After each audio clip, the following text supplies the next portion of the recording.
Muy buenas tardes, ¿cómo están? Estamos aquí en un programa más de Voces del Otro Lado.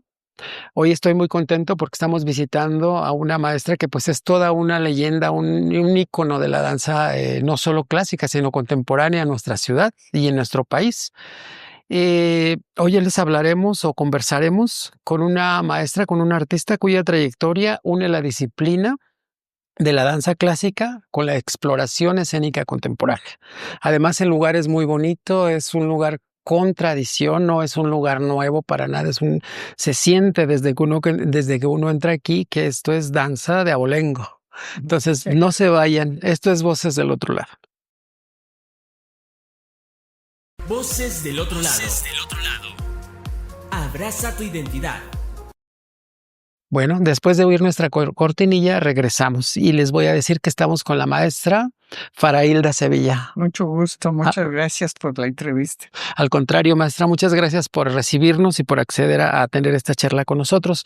La maestra Farahilda es una coreógrafa formada en México y en Moscú, directora y maestra de danza clásica, metodología de la enseñanza y entrenamiento corporal para bailarines y actoras en Dansjáfora, Centro Interdisciplinario de Artes Escénicas que ella misma dirige. Ya le preguntaremos ahorita todo lo que hace y cómo se lleva a cabo esta actividad.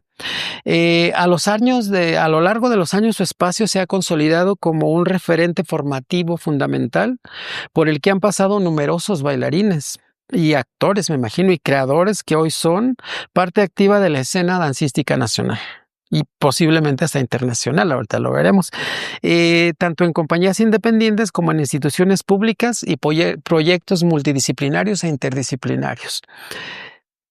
Bueno, y pues vamos a entrar de lleno porque yo estoy ya curiosísimo por conocer más de la maestra. Yo no había tenido el gusto de conocerla personalmente, pero siempre, desde que estaba muy joven y que empecé a bailar, supe de ella. Siempre era un referente para nosotros. Pues, el medio. Sí, nos conocemos entre todos.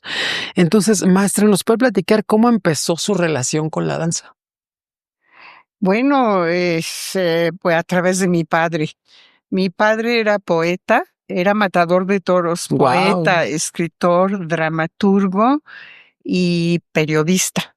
Dirigió 2 periódicos y era muy, muy amigo del círculo de Diego Rivera, de los muralistas mexicanos, y de Sequizano.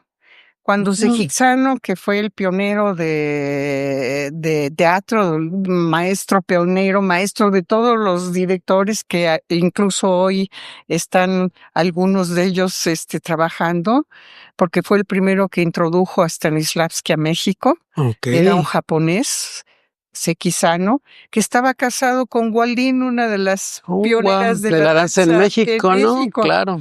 Entonces, mientras mi padre trabajaba, porque Sequizano le montó una obra a él, que era un problema de... ¿Cómo se llamaba su papá? Mario Sevilla, Mascareñas. Mario Mientras mi padre trabajaba con Sequizano, arriba del cine Chapultepec, que ahí vivían cuando llegó, tenían una salita con piso de madera como esto.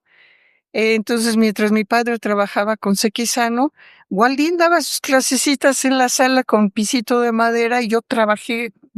Mi primera maestra de danza fue Waldín. Wow, qué. Trabajé como 2 años con ella hasta que le dijo a mi padre: oye, Mario, yo ya no tengo nada que enseñarle a Farahilda. ¿Por qué no la llevas a la Academia de la Danza Mexicana que se acaba de abrir? Y bueno, ya tenía algún tiempo y ahí va a poder seguir formándose. Y mi padre lo hizo al pie de la letra conmigo y con todos mis hermanos.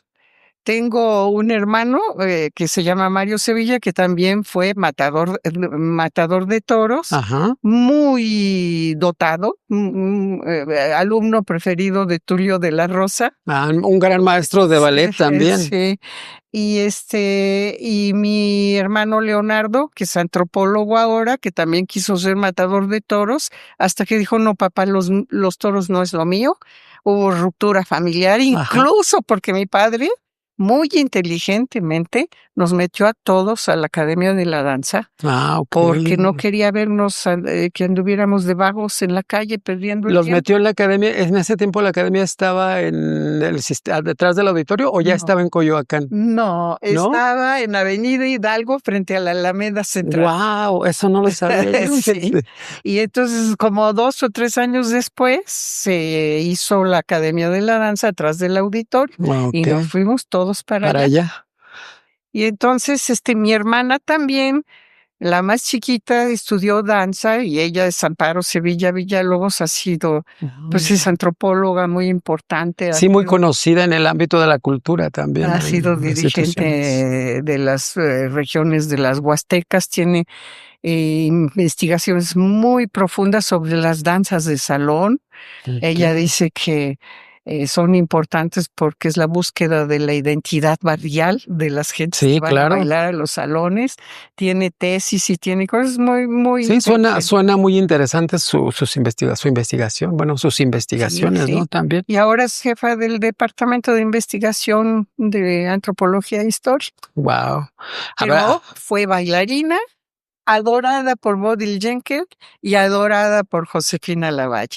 No se dedicó a la danza teniendo muchísimo talento porque no creció lo suficiente, es muy chiquita, muy bajita, me llega por aquí, y pues la estatura es importante. Bueno, sobre todo a lo mejor ahora en estos tiempos donde estamos cambiando los paradigmas, probablemente ya no sería ningún problema y ella podría bailar. Y las escuelas profesionales de danza todavía sigue siendo un problema. Y tanto la gordura o la estructura física como las proporciones y la estatura es importante. Ok.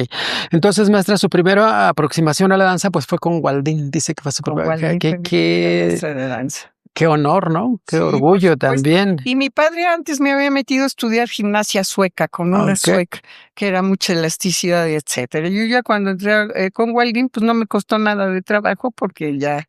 Sí, pues ya traía usted un entrenamiento físico.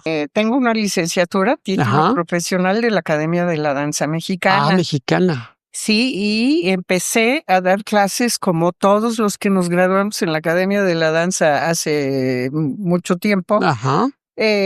Porque empezamos a trabajar y los padres nos dicen, bueno, Isai, ¿sería posible que nos ayudaras con tus gastos? Ya tienes tu título profesional, 18 años de carrera. Por favor, ayuda. Claro. Y entonces improvisa uno como maestro de danza, porque de bailarines, lo sabemos bien, muy pocos viven. Sí, muy pocos tienen el privilegio, ¿no? Sí. Ok. Entonces, ¿qué le llevó a estudiar en Moscú y cómo marcó esa experiencia su visión del cuerpo y la enseñanza? Bueno, como te dije anteriormente, pues yo empecé a dar clases y empecé a dar clases ya desde antes de titularme en la Academia de la Danza. Porque Chepina era mi maestra, Josefina Lavalle, y era directora de la Academia de la Danza, coreógrafa y bailarina en activo de la Compañía Nacional de Danza, que antes era de contemporánea. Entonces nunca podía llegar a dar clases y siempre mandaba decir, que dé mi clase Farailda. Y ahí me fui haciendo maestra. Antes de titularme.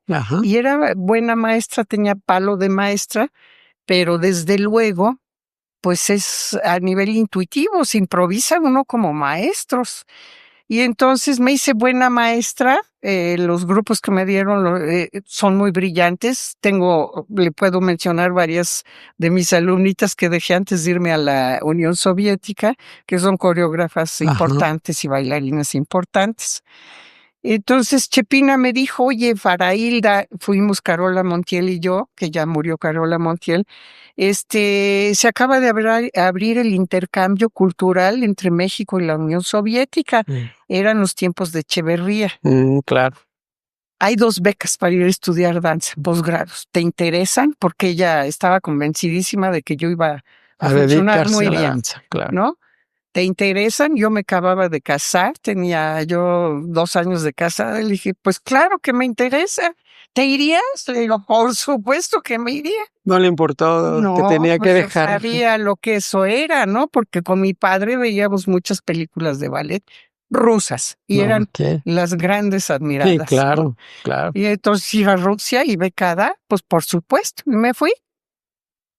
Y ahí la anécdota fundamental es que tuve el privilegio de ser alumna de Marina Timofievna Semyonova, que era alumna, amada, más cercana y más apreciada de Vaganova, que es la creadora, la encomendada de hacer una nueva técnica después de las revoluciones, que sucedió lo mismo aquí en México. En México, después de la revolución, había que buscar una nueva identidad. ¿Quiénes somos como mexicanos? A través del arte. Y en la Unión Soviética era lo mismo, ¿no? Había que buscar la imagen de un nuevo hombre que reflejara, que expresara lo que iban a ser las nuevas generaciones rusas, que había que romper con las aristocracias, con las degradaciones, con la miseria, con la imitación de otros artes de otros lugares. Había que crear un arte que correspondiera al nuevo hombre socialista. Y en ese sentido se equiparan mucho el nacimiento de la danza aquí en México y también en la Unión Soviética. En la Unión Soviética. Pues sí, es que nosotros también tuvimos una revolución que marcó definitivamente la identidad, que nos trajo una manera también diferente de ver la vida, y por supuesto el arte siempre es reflejo de lo que se vive en la sociedad, ¿no? Entonces, y la primera compañía de danza que hubo en México fue de contemporáneo. Y se llamaba Compañía Nacional de Danza. Compañía Nacional de Danza. Y luego surgió el Ballet Nacional. ¿Y cómo cree que se llamaba? Ballet Nacional de México. ¿Sí? Y de contemporáneo también. Y de contemporáneo, o sea, la búsqueda de una identidad, ¿no? Que correspondiera al nuevo hombre después de las revoluciones. Claro. Y maestra, ¿qué se vivía en los ensayos, en los escenarios, en las aulas, en esa época, y qué ha cambiado desde entonces? Pues se daba el hecho de que todos eran bailarines, educados así, pues, con este maestro, pero sin métodos, ¿no? Ajá. Se improvisaron como maestros de danza, como sigue sucediendo en México, ¿no? Y una anécdota que se me quedó colgando. Yo cuando llegué a la Unión Soviética era la mejor maestra de danza en la Academia de la Danza Mexicana. Y cuando vi la primera clase de Marina Timofievna Semyonova, que era una leyenda brutal de la danza, una mega bailarina y mega sabia de la danza, cuando vi la primera clase de ella, no entendía yo ruso todavía porque no hablaba ruso, pero sí entendía lo que estaba viendo. Okay. Se me salían las lágrimas cuando decía, chica, ya grande ella, ¿sabes por qué no te suben las piernas? No, maestra, y era gente posgraduada. Se baja la pierna, mira, tienes que rotar aquí. Y yo no entendía nada, pero veía ¿entendiste? Da, vuélvelo a hacer. Y de una extensión que tenían aquí, hacían ¿Se fue la hasta maestra arriba? decían y hasta acá. Y ahí me di cuenta que yo no sabía nada, de nada, de nada. Y después empecé a tomar clases, que hay cargas de trabajo específicas de acuerdo con cada cuerpo, con el método de trabajo, que aquí hasta la fecha muy pocos conocen, que es una verdadera metodología de la enseñanza de la danza. O sea, ¿usted considera que todavía se vienen arrastrando, digamos, algunas carencias metodológicas y pedagógicas desde entonces? Sí, a pesar de que ya han estado los cubanos aquí, que los cubanos heredaron la metodología rusa después de la revolución con Fidel Castro, ¿no? Ya ahora, hoy en día, se estuvo trabajando varios años con los cubanos muy fuerte, y ahora todo el mundo está aplicando la técnica cubana como se le pega la gana. ¿Dónde quedó la técnica cubana? ¿Dónde está? ¿No? O sea, por ejemplo, en las escuelas profesionales que tenemos actualmente en México, ¿usted considera que todavía que la técnica se ha, digamos, pues, o adaptado, diluido, deformado? Sí. Wow. Sí. Y sobre todo, bueno, yo después de esta experiencia de ver a Semyonova y de tomar clases con Semyonova, me entró una crisis brutal.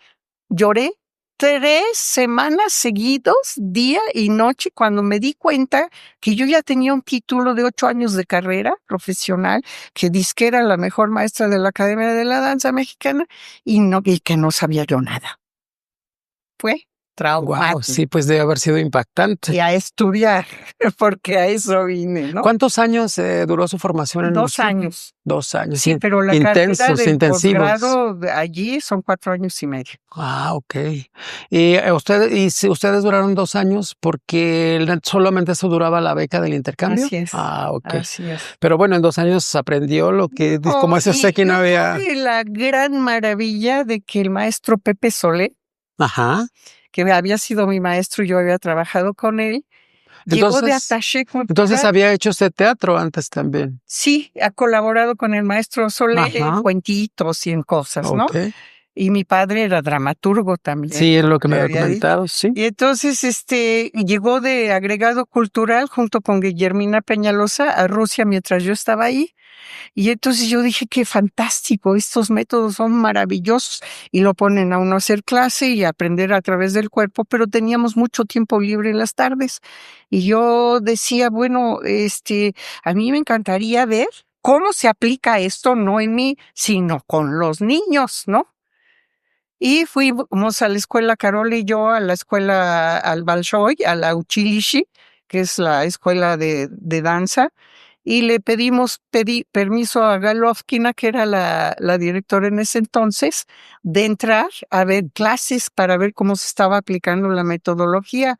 Me torció la boca hasta acá y como éramos latinas, me dijo, no, de ninguna manera van a entrar a ver ni una sola clase. Wow. Y yo me fui a la embajada corriendo a llorar con el maestro Soler. Y me dijo, ¿quién te dijo eso? Galovkin me lo anotó. Y ya él era muy amigo de la ministra de Cultura de allí. Y le dijo, Valentina, tengo aquí a 2 queridísimas personas, artistas muy queridas por mí, que me dicen esto, que quieren entrar y Galovkin no las dejó pasar. Ajá. Al otro día, orden categórica de la ministra de Cultura de la Unión Soviética. Ajá. Para que nos dejara entrar Galovkin. Wow. Bueno, esa es otra cosa que hay que mencionar, era la Unión Soviética, no era como conocemos hoy a Rusia, no era la Unión Soviética. Ah, maestra. Y ahí estuvimos tanto terciando, tomando clases, entendiendo con el cuerpo que era esto de la metodología rusa y viendo cómo lo aplicaban con los niños que tenían distintas características, distintos cuerpos. Ajá. Y los maestros con una generosidad y un amor nos decían, ven, Diego, mira, ¿ves? Esta niña tiene las piernas en X o deformes. Nosotros la admitimos porque tiene muchas facultades, pero le alineamos las piernas de esta manera. Nos daban clases extras con una generosidad increíble. Ahí fue el acabose. O sea que usted aprovechó el tiempo al máximo. Al máximo. Maestra, en los últimos años se ha hablado mucho sobre las nuevas formas no violentas de enseñar la danza. ¿Cuál es su opinión sobre este cambio de paradigma? Me parece muy bien. La gente tiene que entender como decíamos anteriormente, con amor, con ternura, con dulzura casi, porque no son animales que vienen a ser entrenados, no son leones ni tigres Y yo estuve viviendo 23 años con un artista laureado del circo ruso que me decía lo siguiente: los más grandes domadores de leones y de tigres son rusos, pero no los entrenan a latigazos. Les dan un terrón de azúcar. Con su recompensa. Yo me imagino que usted nunca tuvo esa forma de enseñar, ¿no? Con violencias incluidas en la clase. No. Siempre he sido muy estricta y muy exigente, pero no violenta. No violenta. Y menos agresiva. ¿Y cómo cree que se puede mantener la disciplina y la exigencia sin recurrir a prácticas que pueden dañar emocional o físicamente al estudiante? Trabajando con mucha paciencia, pero explicándoles, los niños no son retrasados mentales. Y uno que cree que gritándoles es como entienden. A los niños les explican a fondo las cosas, jugando incluso, y entienden de maravilla. Pero el primer grupo que yo tuve en la Academia de la Danza llegando de Moscú fue un primer año. Y todo mundo así porque estaban con los cubanos, con la técnica cubana, y iban a ver cómo fracasaba yo a muerte. Enseñé en el primer examen semestral que presenté toda una gimnástica en el piso que sirve para alinear el cuerpo correctamente. La alineación del cuerpo sirve en esta técnica para luchar con la gravedad, para poder con la gravedad. Si está el cuerpo desalineado, descuadrado, sentado, no hay manera de lograr a ejecutar los grados de dificultad que se tienen en esta metodología, ni de chiste, porque la gravedad es más fuerte que la voluntad. Claro. Y entonces para eso hay que alinear. ¿Y cómo se llama este sistema de alineación en el piso? Gimnástica. Gimnástica. Ok. Pero hay varios métodos rusos. Lo que yo aprendí es muy concreto, que es lo que nos va a servir para parar a la gente y que la gente sin esfuerzos ya aprendió con el gran maestro que es el piso a alinearse. Aquí se acuesta uno en el piso, se arquea uno inmediatamente, se rueda uno y inmediatamente el piso te dice, ya te rodaste, ya te arqueaste, ya estás incorrecto, ¿no? Claro, claro. ¿Y qué cambios perciben las nuevas generaciones de intérpretes con respecto a su relación con el cuerpo?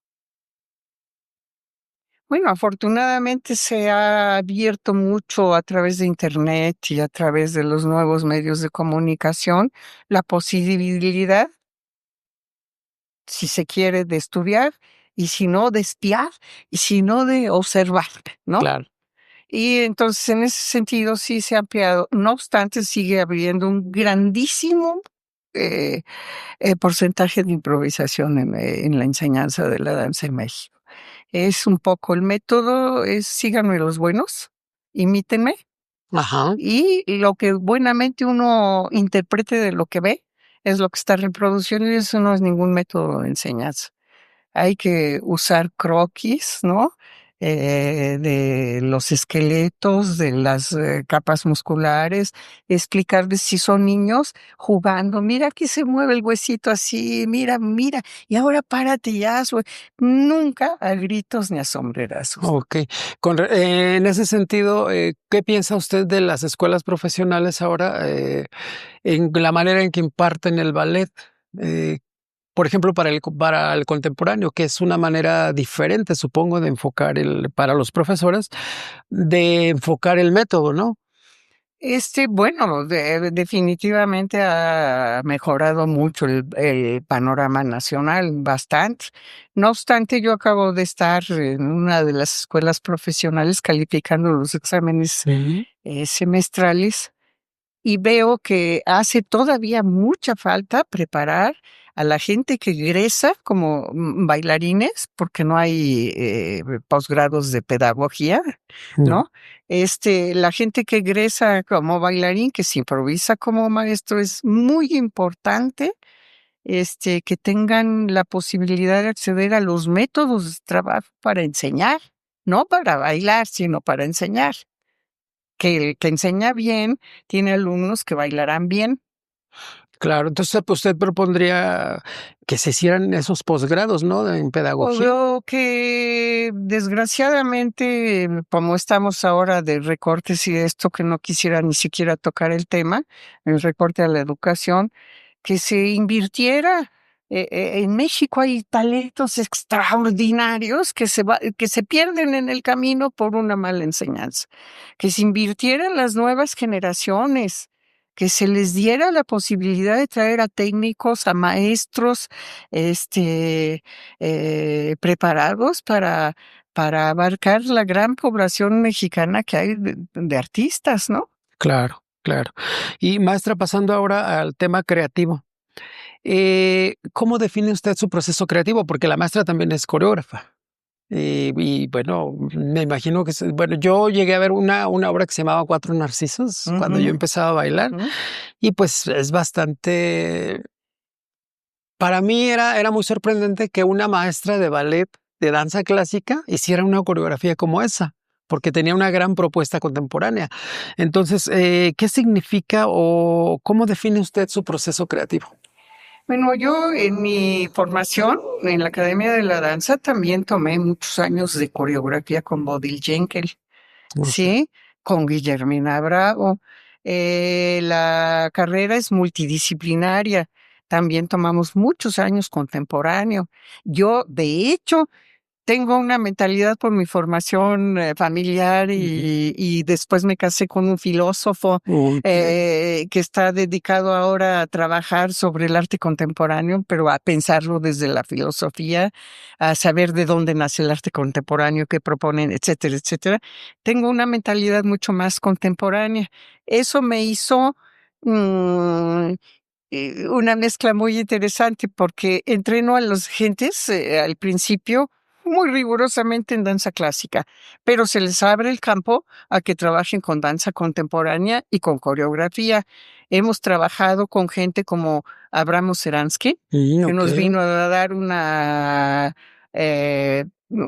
trabajar con nosotros durante 2 años sobre la teoría del Kolov en el escenario, en el cuerpo, en las emociones, Mm. que dio lugar a todo el nacimiento de un pensamiento coreográfico interesante.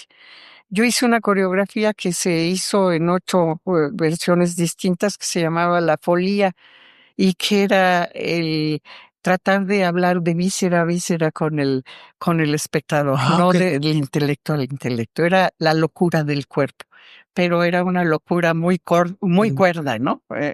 Por decirlo de alguna manera. Y me imagino que estas versiones fueron hechas por diferentes coreógrafos. No, las hice yo. Todas las hizo Sí, usted. Ah, con un mira. grupo que tuve, que ya no lo tengo desgraciadamente, porque ya todo el mundo agarró sus caminos, que se llamaba Teatro del Cuerpo en Sí, honor cómo no. al queridísimo loco egregio Artaud. Ok, wow. Sí recuerdo la compañía también Teatro del Cuerpo, como Teatro del Cuerpo. muy buenos bailarines. Se veía el rigor de la formación en esos cuerpos, Sí. definitivamente. O sea, Entonces, esta teoría del color nos dio permiso de romper con todos los cánones clásicos que ya están en función de otras narrativas, ¿no? ujú. Y romper, pero con fuerza, con técnica, y con una preparación muy fuerte. Sí, pues con un sustento físico muy fuerte, ¿Mm? muy fuerte. ¿Qué relación establece usted entre la emoción, la técnica y el pensamiento? Sobre todo en sus obras. Bueno, pues partimos de lo físico, Ujú. ¿sí? Y vamos descubriendo todo lo demás en el camino.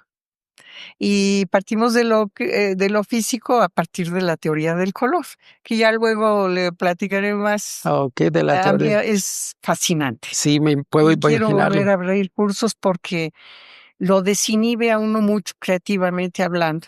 O sea, uno cuando está haciendo coreografía parte de una idea que por supuesto tiene que ser genial, si no, ¿no? Y entonces parte uno de lo genial y cómo lo abordo y de dónde me agarro, etcétera. Entonces, con la teoría del color, no.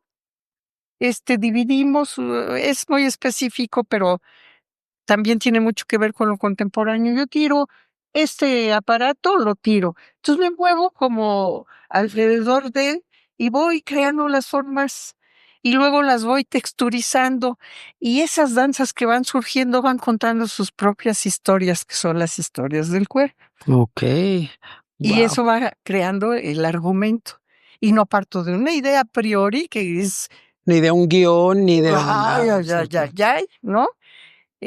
Y bueno, mi inspiración está siempre en Stanislavski, que lo he trabajado mucho en las acciones físicas, en la teoría de las acciones físicas, que cuando Stanislavski observó al Bolshoi, y ya era en la última etapa, cuando estaba muriéndose, le dijo a Meyerhold, que era su alumno rebelde llamado, quemen todo lo que he escrito anteriormente y he hecho anteriormente. Ahora entiendo que la vida del cuerpo nace en la vida la vida del espíritu nace en la vida del El cuerpo. cuerpo. Fue con su cercanía con el Bolshoi. Y luego Meyerhold, que hizo la teoría de la biomecánica del movimiento, y él, uno de los creadores con los contemporáneos del teatro físico, Ujú. adivina con quién trabajó y de quién fue asesor. A ver, díganos. De Fokine. el gran coreógrafo Gran ruso coreógrafo. del principios del siglo XX. Sí, Y claro. a partir de eso nace la biomecánica del movimiento y el teatro físico. Un entrenamiento físico para los actores que ya no iban a decir textos ni ideas, sino las iban a decir, Así es. si acaso, con el cuerpo. Guau. Qué bonito, maestra. Precioso. Además, qué conocimiento pudo adquirir usted también con todo este entorno, ¿no? Que tenía. Sí, y luego, bueno, pues he sido adoradora. Mi gran inspiración ha sido Grotowski. Uf. Sí, ahora entiendo también eso que veía yo en esta obra que le digo, Cuatro Narcisos, porque yo no me explicaba, decía cómo alguien, porque bueno, además también los bailarines de contemporáneo, la gente de contemporáneo tenemos cierta idea de la gente que se dedica al ballet clásico, ¿no? Sí, sí. Pero bueno, a mí me rompió muchos de mis paradigmas esto, o sea, muchos de mis prejuicios también, ver algo tan contemporáneo con una compañía que yo imaginaba, pues, súper clásica, ¿no? Sí, pero Entonces, no, era no, no, y además, pues esos cuatro narcisos son la búsqueda de la identidad del ser humano a través de la sexualidad. Era el narciso erótico, el narciso homosexual, heterosexual, cuatro cuatro, formas. Y a través de esas buscamos nuestra identidad. claro. No, muy interesante, muy interesante. Maestre, en su espacio, este espacio tan bonito, ¿qué significa para usted Dancehafora? Antes se llamaba Gitanjafora, ¿verdad? Sí. ¿Cuántos años tiene con este espacio y qué significa para usted? Bueno, parte de Gitanjafora, que yo tenía una socia que era Vera La Rosa, no sé si han oído hablar de ella, que es una poeta extraordinaria, era una Ok. alumna mía que era talentosísima como bailarina y como actriz era la actriz preferida de Juan José Gurrola. Oh, Sí, debe ser muy buena actriz. y sí, ya se retiró un poco, Ah, ok. bueno, por una otra historia, pero ella fue mi socia en esto. Y Gitan Jáfora, mi padre me lo sugirió porque quiere decir la búsqueda de una nueva metáfora. Ok. Y lo transformó a Dancehafora. Lo ¿Cuántos años transformé cuando me separé con la con socia? La Rosa para no mezclar cosas, ¿no? Ah, ok. ¿Cuántos años desde Gitanjapora hasta ahora? Pues 35, casi 40. Sí, pues, ¿cuántos bailarines no habrán pasado por Sí, aquí, no? O muchos, sea, muchos y muchos. bailarines que están ahorita en actividad plena, ¿no? Sí, sí. Y unos ya se retiraron, pero otros son maestros de Maestros. maestros. Sí, En fin. sí, sí, hay mucho, mucho. Bueno, sigue siendo, pero fue un gran semillero y pues sí, que dejó, propició la germinación de muchísima gente que ahora se dedica a la danza Y la profesionalmente. gente que trabajó en Teatro del Cuerpo, en la compañía de danza, Ajá, pues ahora son coreógrafos muy coreógrafos. importantes y bailarines muy buenos. ¿Como quién es maestra, por Oscar ejemplo? Rubalcaba, por Ok, ejemplo. sí. ¿Qué le diré? Tengo que buscar en pero Me sí acuerdo hay de Rocío Flores, que estaba en Rocío Teatro del Cuerpo Flores, Rosario también. Armenta, Rosario Armenta. en fin, Muchos muchos, que muchos. pasaron por aquí. Wow, pues sí tiene bastante. Y Gitanjafora ya nos dijo qué significa. ¿Y Dancehafora? Es lo mismo, la Nada búsqueda más de que una nueva metáfora a través a- de la danza. aplicada a la danza. Sí. Eso, perfecto. Ah, pues muy bien, maestra. Suena, qué buen cambio, sin cambio, ¿no? O Sí, sea, sí.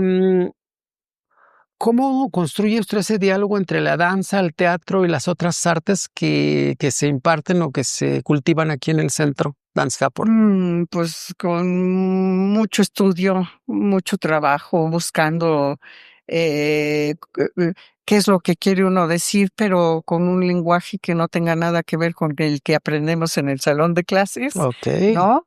Y y sorprendiéndonos frente al desarrollo que puede tener una idea en la medida en la que uno la va excursionando, buscando y encontrando, ¿no? Cómo se va metamorfoseando una idea inicial y se va haciendo otra cosa que es nueva, claro. ¿no? Oh, muy, muy interesante. Sorprendiéndose a sí mismos con el trabajo. Claro. Y esa capacidad de sorpresa, de sorprenderse, no se pierde, ¿verdad? Con el tiempo en el arte, en este trabajo. No, debía ser así, pero a veces, por ejemplo, la necesidad de mantener un espacio que no es nada más son 4 salones, Ajá. ¿no? Durante 30 años en una colonia que bien se ha gentrificado. Muchísimo. Este edificio costó $1,800,000 cuando se vendió. Me lo Wow. vendían a mí y no lo pude comprar. Pero ahora este edificio de $1,800,000 paga de predial $800,000. Wow.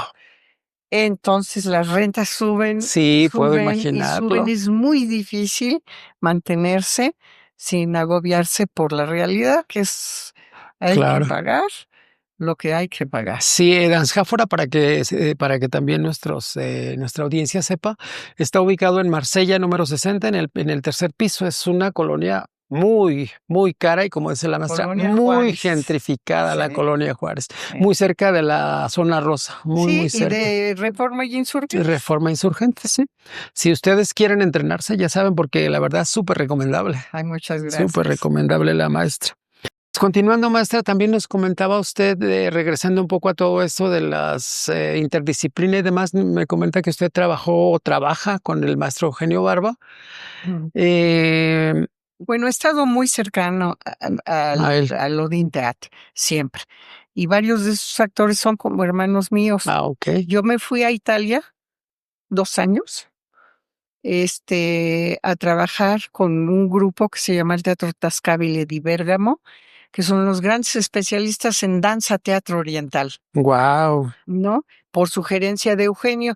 Y Eugenio me decía, Farailda, voy a ir a Bérgamo de tal a tal fecha.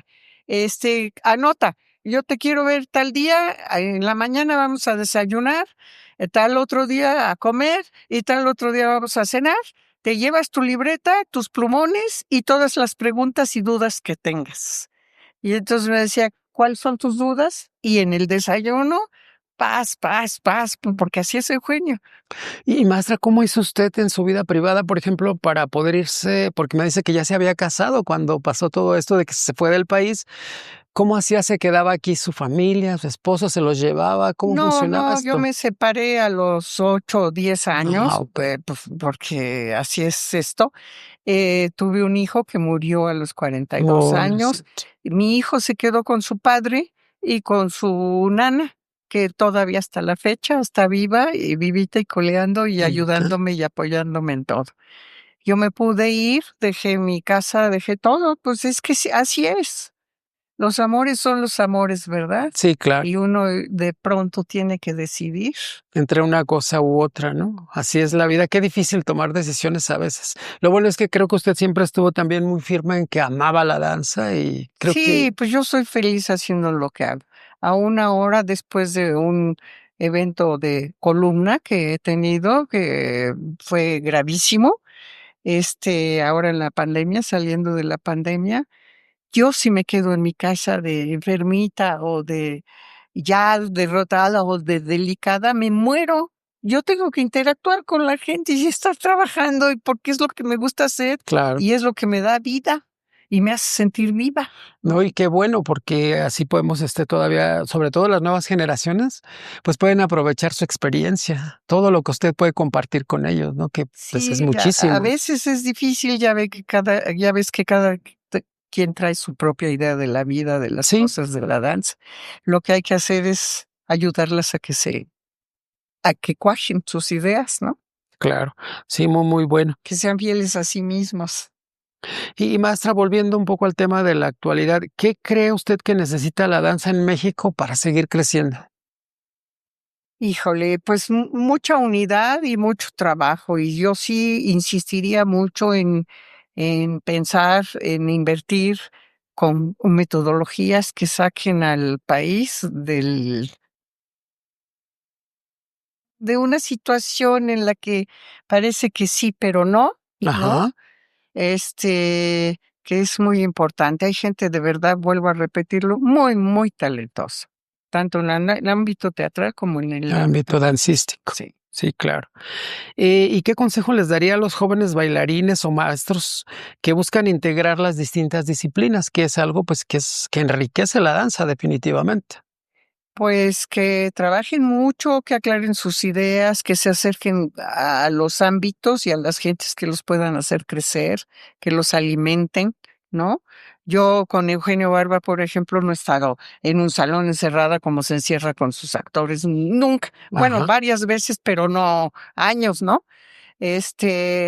Pero cada vez que viene, estoy ahí.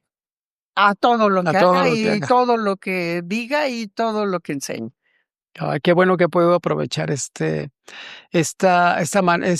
conocimientos de tanta gente que la ha rodeado, porque pues finalmente ha condensado muchos de los conocimientos y qué bueno que los comparte y los ofrezca aquí en su espacio a los bailarines, porque pues todavía sigue viniendo mucha gente a las clases aquí. Sí, como no, ahora hace poco otra maestra de danza organizó un concurso nacional de danza, de escuelas de danza, Ah, y trajo a un especialista ruso que es Valery Kokorev, que él fue solista del Bolshoi. ajá, Bueno, ese Valery Kokorev es casi como mi hermano.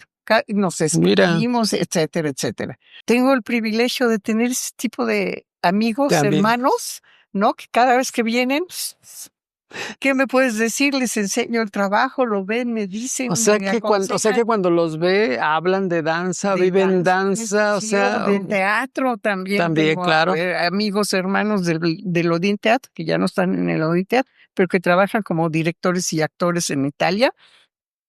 Igual vienen, me separo de ellos y ellos de mí, yo los llevo a todos lados y hacemos todo, pero trabajamos fundamentalmente en lo que hay que trabajar. Claro, y es que qué importante es cuando la gente o sea, yo creo que definitivamente alguien como usted, como sus amigos, los rusos, los que vienen como Los Eugenio italianos, Barba, los italianos, todos ellos, ¿sí?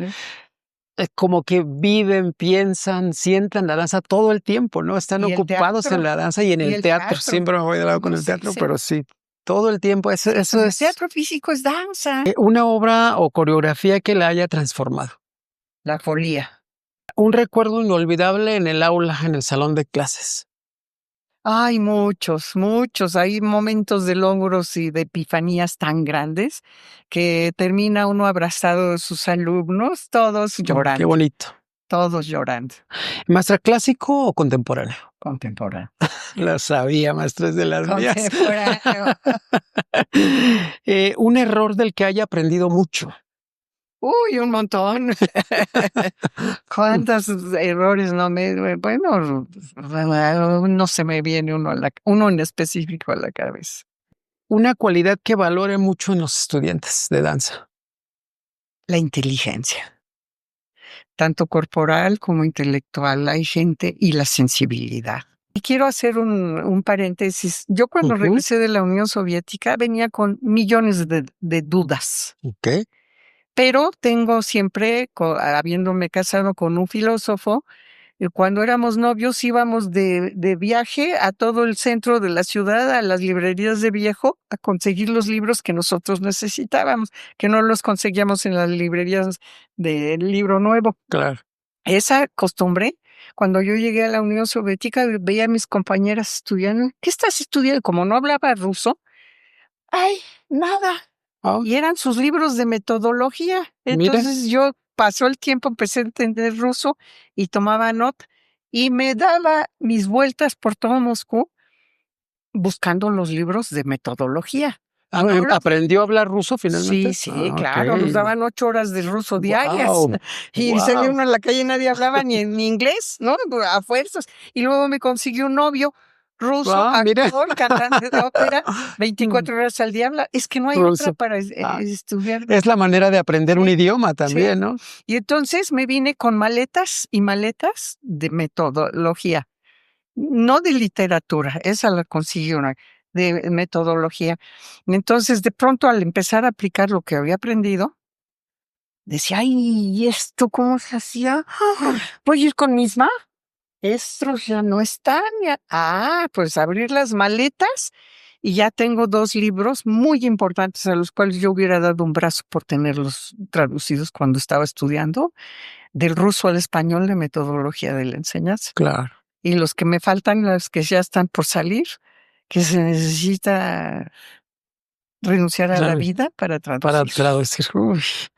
No, sí, y ¿cómo se llama su esposo? Bueno, su ex esposo que es filósofo. Jorge Juanes López. Jorge Juanes López. Era alumno de Sánchez Vázquez. La primera coreografía que hice en grupo, etcétera, llegó Jorge a ver la coreografía al Foro Isabelino y me dijo, qué porquería acaban de... Pero ¿cómo te atreves? Porque estaba además Soseransky Ajá. asesorándonos.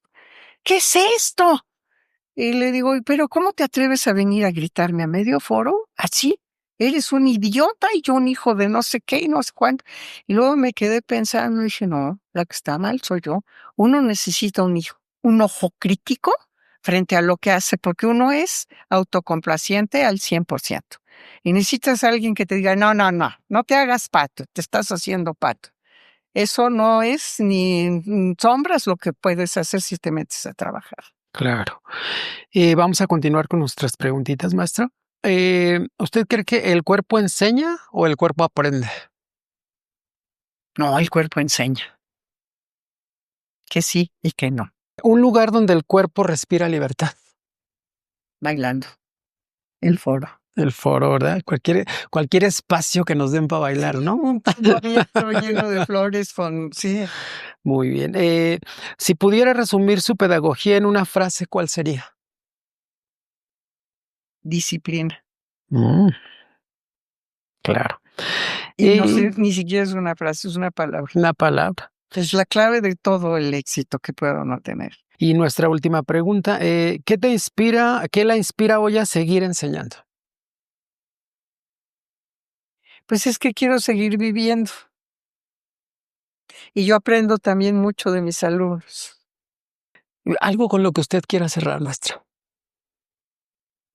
Ay, pues no sé al público al cual nos estamos dirigiendo, pero los invito a que se empapen de arte, que es una de las cosas que nos puede salvar de toda esta miseria humana que estamos viviendo actualmente. El arte es un reducto para el alma. Los invito a que se metan con una actitud lúdica al mundo del arte, de la poesía. Nos enseña qué tan frágiles y qué tan maravillosos y bellos podemos ser si nos abrimos con honestidad. Y bueno, pues la verdad fue un placer, un honor platicar con la maestra, pero pues nos tenemos que despedir. Así que recuerden, la danza no solo se aprende, se hereda, por supuesto, se vive. Se vive, se transforma, se comprende en cada gesto, en cada movimiento. Y bueno, muchísimas gracias a la maestra por haber estado con nosotros. Y miren, a mí la danza, pues yo podría decir como resumen final, a mí que me quiten lo bailado. Perfecto, cerramos. Me ha permitido todo. Cerramos con esa frase y nos vemos en el próximo episodio. Muchas gracias. Voces del otro lado. Abraza tu identidad.